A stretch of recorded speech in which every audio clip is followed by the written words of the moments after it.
ቆላማው አካባቢ ነው። በዚህ አመት የበጋ ስንዴ 3.5 ሚሊዮን ሄክታር ታርሷል። ከዚህ የሚሰበሰበው ከ300 ሚሊዮን ኩንታል ያላነሰ እንደሚሆን ይጠበቃል። በዚህ አሁን ባለንበት አካባቢ ምስራቅ ሐረርጌ ቆላማው አካባቢ ማህበረሰቡ ከ4፣ 5፣ 6 አመት በፊት የሚኖረው በሴፍቲ ኔት ነው። እርሻ አያቅም። ይሄ ቦታ ታርሶ አያቅም። እንደ በረሃ የሚወሰድ ቦታ ነው።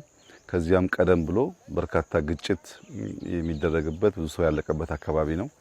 አሁን መለስተኛ ግድቦች እየገደብን በካናል በበጋ ስንዴ የጀመርነውን ስራ ከጀመርን በኋላ በዚህ አካባቢ ወደ 1000 ሄክታር ገደማ ታርሷል። አሁን በጣም የሚያስደንቀው የዛሬ 3-4 አመት እዚህ አካባቢ ወደ 1.1 ሚሊዮን የሚጠጋ ህዝብ በሴፍቲ ኔት ይኖር ነበር። አሁን 74% ነፃ ወጥቷል።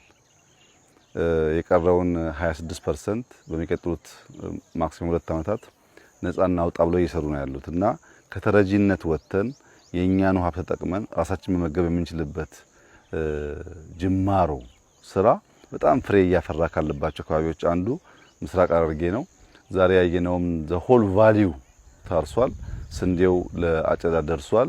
ይሄ በጣም ተስፋ ሰጪ ጅማሮ ነው። ይሄ የሚያሳየው በሀገር ደረጃ ሊታረሱ የሚችሉ ጎርጆች የተደበቁ ቦታዎች እንዳሉና እነዚያን ቦታዎች በተቻለ መጠን ውሃ አድርሰን ብናርስ በአመት 2-3 ማምረት የሚያስችል አቅም እንደምንፈጥር ያላየናቸው የተወናቸውን ቦታዎች ማስታወስ መሬት ጦም ማደር የለበትም ብለን አስበን የጀመርነው ስራ እያስገኘ ያለው ፍሬ በጣም ተስፋ ሰጪ ስለሆነ ሁሉም አካባቢ ከዚህ ተምሮ በዚሁ አግባብ አሲዳማ መሬቶችን በማከም የተረሱ ቦታዎችን መልሶ በመጠቀም ክረምት ከበጋ በማረስ በምግብ ሉዓላዊነት የማረጋገጥ ተግባራችን ተጠናክሮ እንዲቀጥል አደራ ማለት እፈልጋለሁ። ዛሬ በዚህ አካባቢ ያየሁት ስራ በጣም ተስፋ ሰጥቶኛል። ምክንያቱም ሰፈሩ እርሻ አያቅም፣ በተረጂነት የሚኖር ነበር።